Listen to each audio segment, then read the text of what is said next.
रवि, रवि, क्या हुआ नैना? क्यों इतने जोर जोर से चीख रही हो? मैंने आपसे कितनी बार कहा है कि अब मुझसे अपने माता पिता की सेवा नहीं होती।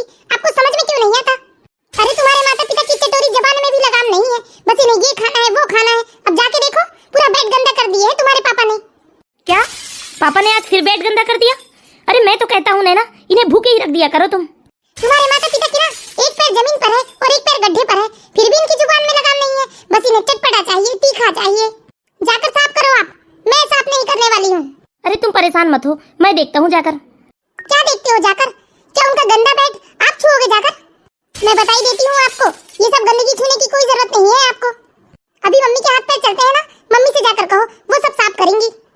अच्छा ठीक है, मैं कहता हूँ। और एक और बात, अपनी मम्मी को समझा देना कि घर की किसी भी चीज को ना उनको छूने की कोई जरूरत नहीं है। और रसोई में तो बिल्कुल भी नहीं आएगी आपकी माँ, वरना मैं ये घर छोड़कर चली जाऊंगी। मैं ऐसी गंदगी में नहीं जी सकती। समझ में आया आपको? ठीक है नैना, तुम शांत हो जाओ, मैं जाकर देखता हूँ। क्यों मम्मी, क्यों इतना परेशान कर रहे हो आप हम लोगों को? अरे चैन से जीने क्यों नहीं देते? लेकिन बेटा, हमने क्या किया है? अरे जब तो आपसे खाना पचता नहीं तो इतने खाने का भी क्या शौक करना? मैंने बहू को बताया था बेटा, ये 3 दिनों से मेरा पेट खराब है और 3 दिनों से तो मैं खिचड़ी ही खा रहा हूँ।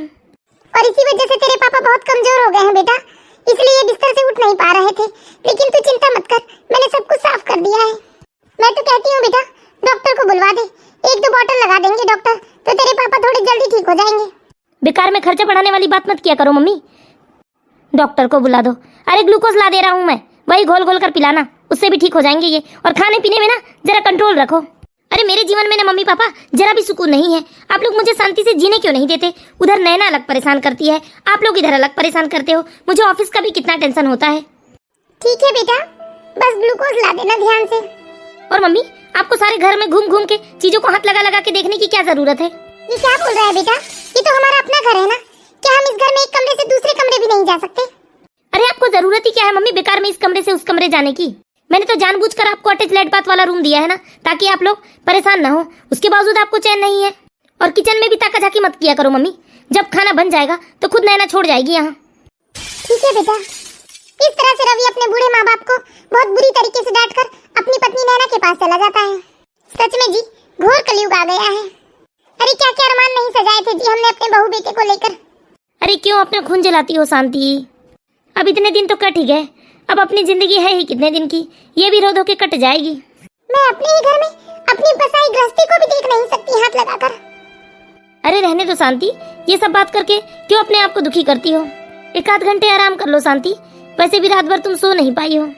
ठीक है जी, लेकिन बड़ा दुख होता है ये सब देखकर मुझे। और शांति, रागिनी का फोन आएगा ना तो उसे रवि की हरकतों के बारे में कुछ मत बताना। वैसे ही तो बेचारी अपने ससुराल में कितना परेशान रहती है। हाँ जी, उसे बताने से क्या ही फायदा। आ गए उन्हें समझाकर? हाँ नैना। आपने अपने मम्मी पापा को हाथ तो नहीं लगाया ना? अरे नहीं नैना, नहीं लगाया। जब तक मैं गया तब तक मम्मी सब कुछ साफ कर चुकी थी। मैं तो कहती हूँ जी, अब मम्मी पापा को ना वृद्धाश्रम छोड़ देते हैं, क्योंकि अब ये सिर्फ यहाँ रहकर बीमारियाँ फैला सकते हैं। परेशान तो मैं भी बहुत हूँ नैना। परेशान रहने से कुछ नहीं होता जी, हर परेशानी का हल ढूंढना पड़ता है। आप मेरी बात मानिए जी, जल्दी से जल्दी इन्हें वृद्धाश्रम छोड़ दीजिए, इसी में हम सबकी भलाई है। और आप मुझसे कहते हो ना कि अब हमें फैमिली प्लानिंग करनी है, फैमिली प्लानिंग करनी है। ऐसी गंदगी और टेंशन के बीच में तो मैं बिल्कुल भी फैमिली प्लानिंग नहीं कर सकती। अब आप ही बताइए ना, मैं कुछ गलत तो नहीं कह रही हूँ? जब घर में एक छोटा बच्चा आता है तो साफ सफाई का और एक्स्ट्रा ध्यान रखना होता है। और ऐसी गंदगी के बीच में अगर बच्चे को कोई इन्फेक्शन हो गया तो? हाँ नैना। इसलिए मेरी बात मानिए, आप उन्हें वृद्धाश्रम छोड़ ही दीजिए। लेकिन नैना, ये सब इतना आसान नहीं है। अरे क्या आसान नहीं है जी? अरे हमारे रिश्तेदार और अड़ोस पड़ोस वाले क्या कहेंगे नैना? ओहो, यहाँ खुद का घर तो संभला नहीं जा रहा है, खुद के घर में तो सुख शांति है नहीं, और आपको अड़ोस पड़ोस और रिश्तेदारों की परवाह है? कोई रिश्तेदार आते हैं क्या हमारी मदद करने या आपके मम्मी पापा की सेवा करने? और आप ही दुनिया में कोई अकेले अनोखे नहीं हो जो अपने मम्मी पापा को वृद्धाश्रम छोड़ोगे। ऐसे सैकड़ों बहू और बेटे हैं जो अपने वृद्ध सास ससुर को, माता पिता को वृद्धाश्रम छोड़ देते हैं। लेकिन और एक समस्या है नैना। हाँ मुझे पता है, 3 सालों से तो यही सुन रही हूँ ना कि ये घर अभी मम्मी पापा के नाम पर है, मम्मी पापा के नाम पर है। जब ये घर मेरे नाम पर हो जाएगा तब उन्हें छोड़ आऊंगा। समझ में नहीं आता, आप अपने नाम पर कब करवाओगे इस घर को? मेरे मम्मी पापा अनपढ़ नहीं है ना नैना, इसलिए मुझे बहुत दिक्कत हो रही है। मैं इतनी आसानी से इन लोगों से साइन नहीं ले सकता हूँ। अरे मैं तो रोज ही कोशिश करता हूँ। और प्लीज मेरा यकीन करो यार नैना, जैसे ही मैं मम्मी पापा से साइन ले लूंगा ना, इन्हें दूसरे ही दिन वृद्धाश्रम छोड़ आऊंगा। प्लीज तुम ऐसे चिढ़ा मत किया करो, बस कुछ ही दिनों की बात है, बस एक बार ये जायदाद हमारे नाम हो जाए। तुम तो रहने ही दो रवि, तुम तो बस मुझे बड़े बड़े सपने दिखाते हो लेकिन उन्हें पूरे नहीं कर सकते। अरे मैं तो जब से शादी होकर आई थी ना, तभी से मैं तुमसे कहती थी कि मुझे अलग रहना है, लेकिन तुम शादी के बाद से अभी तक यही कह रहे हो कि हमारे हाथ में कुछ नहीं है, हमारे हाथ में कुछ नहीं है। अरे कब आएगा हमारे हाथ में सब कुछ? सिर्फ मुझे सुनहरे सपने दिखाते हो तुम, पूरे कभी नहीं करते हो। अरे पूरे भी करूंगा नैना, प्लीज मेरा यकीन तो करो। अरे उनकी जिंदगी के और बचे ही कितने दिन है। देखिए मेरे पास एक आइडिया है, पर मेरी बात तुम मानते कहाँ हो? अरे बोलो ना नैना। देखो मैं जानती हूँ कि आपकी माँ पढ़ी लिखी है, लेकिन उनके अंदर इतनी चतुराई नहीं है कि वो आराम से बैठकर किसी कागज पत्थर को पढ़ेगी कि इसमें क्या लिखा है क्या नहीं। लेकिन आपके पापा, उनके अंदर इन सब चीजों को लेकर बहुत चतुराई है। वो तो एक एक शब्द पढ़ेंगे, उसके बाद ही किसी कागजात पर साइन करेंगे। यही तो समस्या है ना नैना। अरे मेरी बात तो पूरी सुनिए, इसी बात का तो हल बता रही हूँ मैं आपको। हाँ बोलो। देखिए पापा जी को ना अब बहुत कम दिखाई देता है, और बिना चश्मा के तो पापा जी कुछ देख भी नहीं सकते। तो मैं ये सोच रही हूँ रवि कि मैं जानबूझकर मौका पाकर आपके पापा का चश्मा तोड़ दूंगी, और जब पापा आपसे कहेंगे कि बेटा चश्मा बनवा कर ले आ, तब आप अपने पापा से हाँ तो कहना और चश्मा ले भी लेना, लेकिन उनसे कहना कि चश्मा बनने में वक्त लगेगा, और इसी दौरान हम अपनी चतुराई से उनसे साइन करवा लेंगे। ठीक है नैना, आइडिया तो बहुत अच्छा है, पर देखते हैं ये कितना काम करता है। बस आप मेरी बात मानिए, मैं जो कहती हूँ वही कीजिए, तभी ये आइडिया काम करेगा। ठीक है नैना, चलो अब ये गुस्सा छोड़ो और गर्मा गर्म खाना खिला दो मुझे। इस तरह से शांति देवी के बहू और बेटे उनके खिलाफ साजिशें करते हैं। हाँ जी, मैं तो बस इसी इंतजार में बैठी हूँ कि कब मेरा ये सपना पूरा होगा और मैं कब इस पूरे घर की मालकिन बनकर बैठूंगी। अरे तुम क्यों इतनी चिंता करती हो नैना, मैं हूँ ना तुम्हारी चिंता करने के लिए। तुम तो जानती हो ना मैं तुमसे कितना प्यार करता हूँ, और तुम्हारी खुशी के लिए कुछ भी कर सकता हूँ। चलिए तो खाते हैं हम गर्मा गर्म खाना। अच्छा बताओ क्या खाओगे तुम? अरे मैं तो कहता हूँ नैना, रहने दो तुम ये खाना वाना का झंझट, आज हम पिज्जा पार्टी करते हैं। ओके ठीक है, मैं अभी ऑर्डर करता हूँ। नैना। क्या मम्मी? बेटा वो भूख लगी थी तेरे पापा को, कुछ खाने को दे दो। हद हो गई है, अभी तो उन्होंने इतना बुरी तरीके से बेड गंदा किया है और फिर खाने को कुछ मांगने लगे। देखिए मम्मी, आप पापा जी से कह दीजिए कि वो 24 घंटे बिल्कुल भी पेट खाली रखे अपना, और इन्होंने ग्लूकोज लाकर दिया है ना, वही पीने कहिए आप पापा से। लेकिन बेटा मेरे लिए तो कुछ दे दो। आप कमरे में जाइए ना मम्मी, मैं वहीं ला दूंगा आपके लिए कुछ खाने का। ठीक है बेटा। देखिए ना, कितना भी समझाओ इन्हें कि कमरे से बाहर मत आओ, लेकिन ये मानते कहाँ हैं।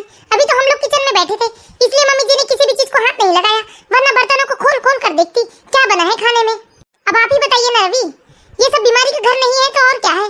लो अब पिज्जा पार्टी की बात कर रहे थे, अब आपकी मम्मी के लिए मुझे रोटियां बनानी होंगी। क्यों, रात का कुछ नहीं बचा है क्या खाना? अरे हाँ जी, रात की 3 रोटी रखी है, लेकिन सब्जी नहीं है। अरे तो अचार में दे दो। हाँ जी, आप मेरा कितना ख्याल रखते हैं, मैं तो भूल ही गई थी। ठीक है, मैं मम्मी जी को अचार रोटी दे दूंगी, आप ऑर्डर कर दीजिए जल्दी से पिज्जा। अच्छा ठीक है, करता हूँ मैं। इस तरह से रवि और नैना दोनों पिज्जा पार्टी करते हैं, और बेचारे अपने बूढ़े बाप को भूखे ही रख देते हैं, और माँ को सूखी रोटी और अचार ही दे देते हैं। इस तरह कुछ महीने बीत जाते हैं। क्या हुआ रवि, बहुत खुश हो रहे हो आप? अरे ये तुम्हारी छोटी बहन जो रील्स बनाती है ना, वही देख रहा था। अच्छा सुनिए, आज तो संडे है, आप फ्री है ना?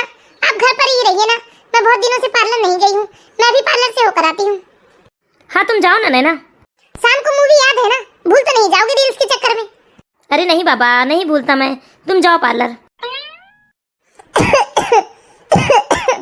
अरे यार, ये तो मम्मी की खांसी की आवाज है, ये अपने कमरे से बाहर क्या कर रही है? अगर नैना की नजर पड़ गई ना तो फिर हल्ला हो जाएगा घर में, मैं ही चलकर देखता हूँ।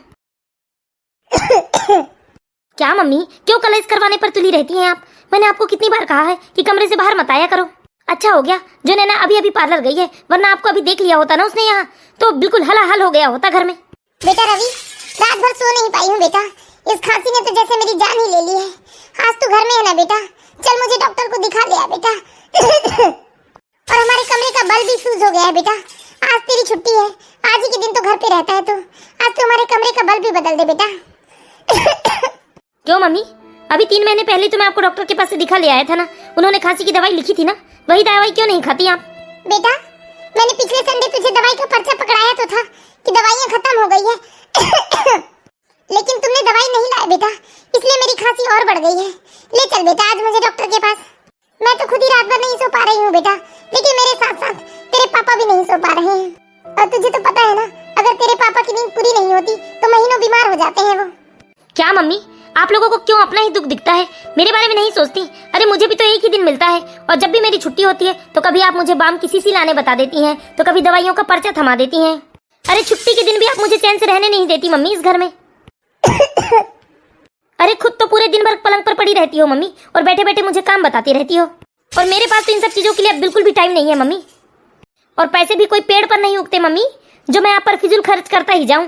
मेरे अपने भी बहुत सारे खर्चे हैं मम्मी मेरे सामने, और मम्मी मैं आप दोनों पर ही पैसा खर्च करता रहा तो मेरे अपने परिवार को मैं कैसे पालूंगा? और वैसे भी अब तो बहुत जल्द हमारा खर्चा भी बढ़ने वाला है मम्मी, क्योंकि हम लोग फैमिली प्लानिंग कर रहे हैं, तो मुझे अपने लिए भी कुछ बचाना है या नहीं?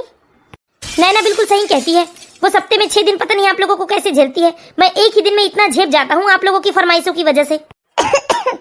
आप लोगों का बढ़िया है, बस पूरे दिन खाओ पियो आराम करते रहो, लेकिन मेरे बारे में सोचा है आपने? अरे छुट्टी के दिन भी मुझे आराम नहीं मिलता मम्मी। कौन? रवि बेटा? लो अब इनकी कौन सी फरमाइश रह गई है? अरे आपको कमरे से बाहर आने की क्या जरूरत थी पापा? अरे ऐसा ना बोल बेटा, बड़ी मुश्किल से मैं इधर उधर बस पकड़ते पकड़ते तेरी आवाज सुनकर यहाँ सामने हॉल तक पहुंचा हूँ बेटा। पता नहीं बेटा मेरा चश्मा कैसे टूट गया, मुझे कुछ ढंग से दिखाई नहीं दे रहा है। लगता है ये काम नैना का ही है। हाँ ठीक है ना पापा, आपका चश्मा कल मैं बनवा कर ले आऊंगा, आप जाकर अपने कमरे में आराम कीजिए। और बेटा मेरी खांसी की दवाई वो भी ले आऊंगा मैं, जाकर आप लोग कमरे में आराम करो। अब थोड़ा मम्मी पापा से अच्छे से बात करना होगा, तभी तो मैं आसानी से इनसे साइन ले पाऊंगा। ये बहुत अच्छा मौका है, मैं आज ही सारे कागजात तैयार करवाता हूँ, क्योंकि पापा को तो अच्छे से दिख नहीं रहा है, वो आसानी से बिना पढ़े साइन कर देंगे। जैसी नैना आएगी ना ब्यूटी पार्लर से, वैसे ही चला जाऊंगा मैं कागजात तैयार करवाने। क्या हुआ जी, कहाँ जाने की बात हो रही है? अरे खुशखबरी है नैना, तुम्हारा प्लान काम कर गया। अरे प्लान कैसे काम नहीं करता? आखिर प्लान बनाया किसने है? मैं आपको पहले से ही समझाती हूँ कि मेरी बात मानिए। अच्छा ठीक है, अब तुम घर संभालो, मैं अभी वकील के पास जा रहा हूँ सारे कागजात तैयार करवाने। ठीक है जी, जाइए आप। इस तरह से रवि वकील के पास चला जाता है नए कागजात तैयार करवाने। और अब तो नैना की भी खुशी का कोई ठिकाना नहीं रहता कि अब बहुत जल्द वो इतने बड़े घर की मालकिन बनने वाली है। यही सोच सोच कर नैना अकेले अकेले बहुत खुश होती है। शांति, मुझे ऐसा लगा जैसे कोई चमत्कार हो गया, जो एक बात में ही आज रवि ने मेरी बात मान ली और चश्मा बनवाने के लिए हाँ कर दिया।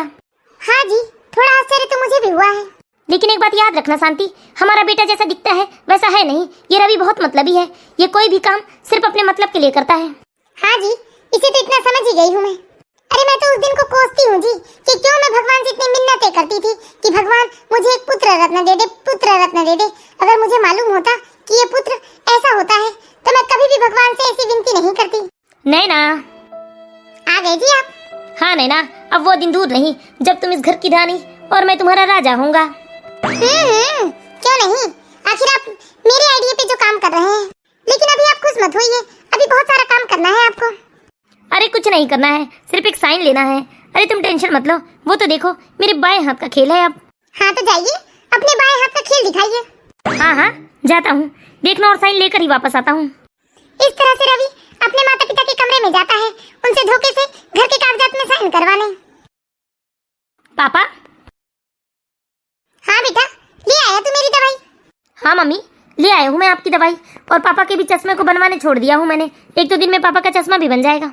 मैंने पापा और आपके लिए एक वृद्धा पेंशन स्टार्ट करने का सोचा है मम्मी, इसलिए कुछ फाइल लेकर आया हूँ। इसमें मुझे पापा और आपकी साइन चाहिए। ठीक है बेटा, ला मैं साइन कर देती हूँ। इस तरह से शांति देवी बिना उस पेपर को पढ़े उस पर साइन कर देती है। ठीक है मम्मी, अब पापा को उठाइए, पापा की भी साइन ले लेता हूँ मैं। अरे ना बेटा, तेरे पापा बड़े मुश्किल से सो पाए हैं, तू रहने देना यही फाइल। जब वो उठेंगे तो मैं उनसे साइन करवा लूंगी। इधर रवि भी सोचता है वैसे भी पापा उठेंगे तो इसे पढ़ तो नहीं पाएंगे वो, क्योंकि उनका चश्मा नहीं है, और मम्मी तो ये सब पढ़ने में बिल्कुल इंटरेस्टेड नहीं है, इसलिए वो वहीं पर फाइल छोड़ देता है। ठीक है मम्मी, जब पापा उठ जाए तो उस पर साइन करवा लेना। ठीक है बेटा। सच में ऐसा लग रहा है जैसे भगवान ने मेरी सुन ली, चमत्कार ही हो गया। जो रवि इतने प्यार से बात कर रहा है हमारे साथ। रवि किस कागजात में साइन करने को कह रहा था शांति? हाँ ये तो रखा है जी, उसने हमारे लिए कुछ अच्छा ही सोचा है। लेकिन शांति, मुझे अब मेरे बेटे पर भरोसा नहीं रह गया। क्या तुमने इसे साइन करने से पहले एक बार पढ़ा है? अरे पढ़ने की क्या जरूरत है जी, देखा ना आपने रवि को। अरे कितने सालों बाद वो हमसे इतने प्यार से बात कर रहा है, हो सकता है उसे अपनी गलती का एहसास हो गया होगा। नहीं शांति, मुझे इस रवि पर बिल्कुल भरोसा नहीं है। जब तक मैं इस फाइल को पढ़ नहीं लूंगा मैं तो बिल्कुल भी साइन नहीं करूंगा। हाँ ठीक है जी। लेकिन मैं कैसे पढ़ पाऊंगा, मेरा तो चश्मा टूट गया है। अरे तुम्हें पढ़ के सुनाओ ना शांति मुझे। ठीक है जी, आप इतना कहते हो तो मैं ही पढ़कर सुना देती हूँ। हाँ तो सुनिए जी,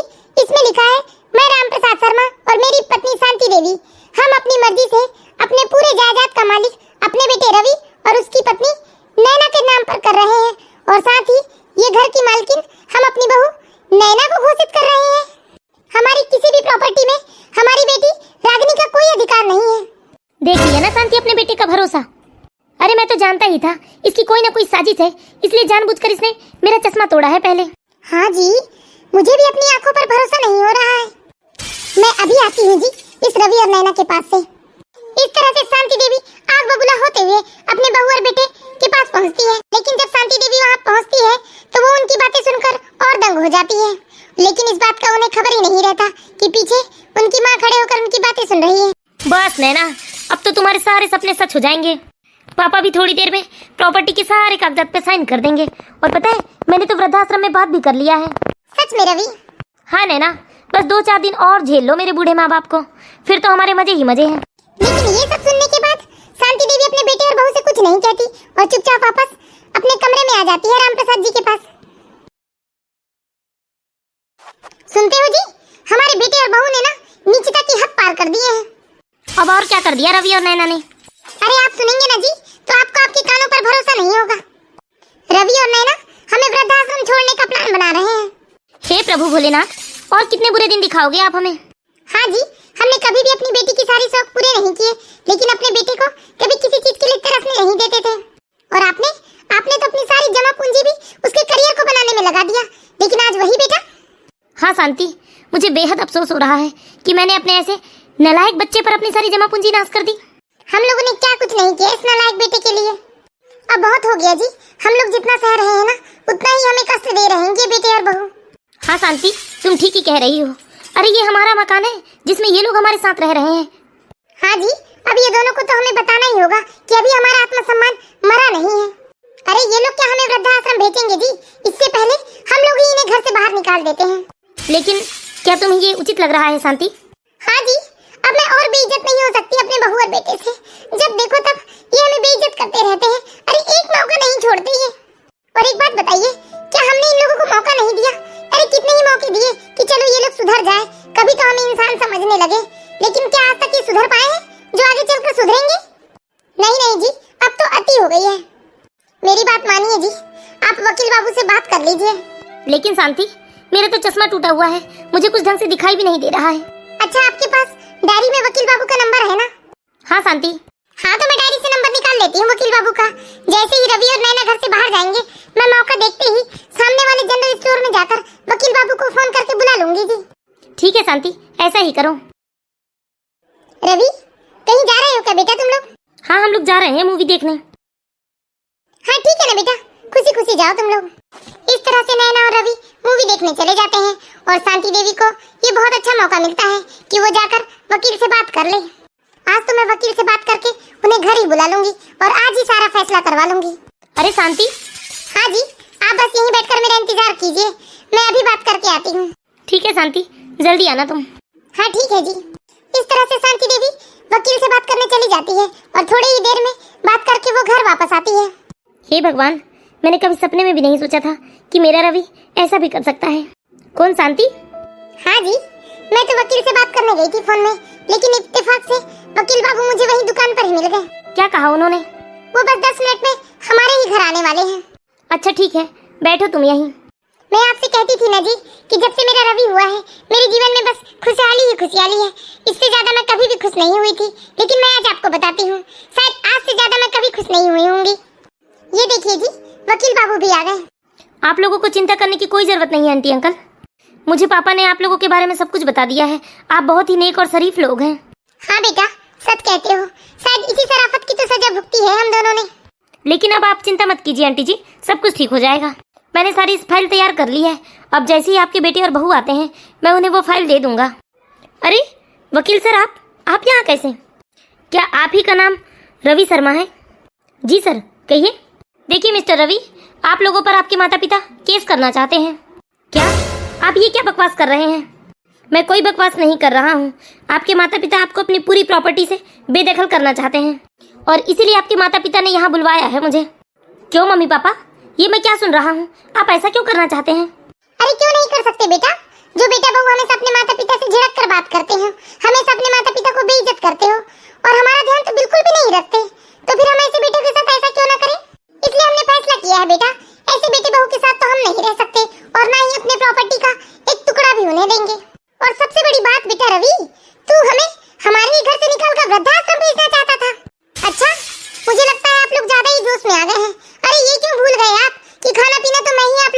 हूँ। अरे इसकी चिंता मत करो बहू। अरे पैसों के सामने ना तुम्हारे जैसे 1000 खाना बनाने वाली मिल जाएगी, लेकिन अब हमें तुम्हारे हाथ का खाना खाना भी नहीं है। हे भगवान, मुझे ही मामला संभालना होगा। अरे तुम चुप करो नैना, क्या कुछ भी बोले जा रही हो? माँ, ये आप कैसी बातें कर रहे हो? क्या एक माता कभी कुमाता हो सकती है? आप ऐसा कैसे कर सकती है माँ हमारे साथ? वाह बेटा, कैसे नहीं कर सकती? जब पूत का पूत निकल सकता है तो माता को तो कुमाता बनना ही पड़ता है ना। अरे तुम दोनों ने क्या सोचा बेटा कि अब हम बूढ़े हो गए हैं तो हमें कचरे की तरह उठाकर घर से बाहर फेंक दोगे तुम? लेकिन आप ऐसा नहीं कर सकती मम्मी। ऐसे कैसे आप हमें अपनी प्रॉपर्टी से बेदखल कर सकती हैं? अरे मैं आपकी बहू और ये आपका बेटा है। क्यों वकील बाबू, क्या आपकी कानून की किताब में कहीं ऐसा लिखा है क्या? नहीं आंटी जी, ऐसा कुछ नहीं लिखा है।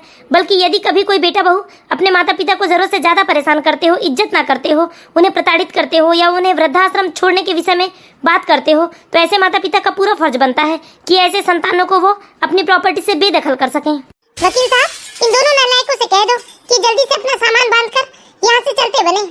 नहीं मम्मी, पापा प्लीज आप तो कुछ बोलिए, हमारे साथ ऐसा मत कीजिए। हम कहाँ जाएंगे मम्मी? अरे तुम चूल्हे में जाओ, मुझे तुमसे क्या मतलब? देख लो तुम अपनी व्यवस्था, लेकिन मैं तो अपने घर में तुम लोगों को नहीं बर्दाश्त कर सकती। वकील साहब, इन्हें थोड़े तरीके से समझा दीजिए, वरना एक और केस लगा दूंगी इनके ऊपर मैं। चलो नैना, मुझे लगता है हमारे अत्याचार ने मम्मी पापा के दिल को पत्थर कर दिया है, अब ये नहीं पिघलने वाले। बिल्कुल ठीक कहा बेटा तूने, बहुत समझदार है। हाँ चलो जी। देखा दोस्तों, आज मेरी ही संतान ने मुझ पर इतना अत्याचार किया है कि इनके आंसुओं का मुझ पर कोई फर्क नहीं पड़ रहा है। इसलिए दोस्तों, समय रहते अपने बड़े बुजुर्गों की खूब इज्जत करो, खूब सेवा करो। और ऐसी मोरल स्टोरीज देखते रहने के लिए प्लीज हमारे चैनल बालाघाट की बेटी को सब्सक्राइब करें।